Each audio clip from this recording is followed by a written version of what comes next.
نصیحت کی هفته چوی من کی عیب و کمانی خو بی هفته درمان ای بچه اب خبردانا کو از بیجم نقطه وی عول جوی ملت ما کتب از مسلمانم ایمانم بخدای از کلمه عول جویره نقطه عول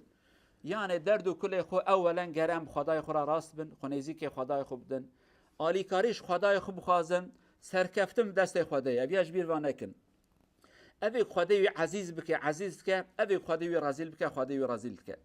ابیا اولا ام نابر خو خدای گره باش بکن جبیر و نکن هر تشتکی که دست خدای دابه تب نیارتی اب خدای راوی نکارش خدای بستینی تشتی که بخوازیش خدای بستینی یا جی خدای بدته گره تو خدای لهف بن پروبلم اکی نابر تو خدای دات نبه یعنی تدخوازی خدای مال بدته فقط از لهمبر خدای درکوم تبخوازی خدای عالی کاریت اب اما ته خدای قبول نکی خدای وقت عزت و شرف ناکنسیب ابیا نقطه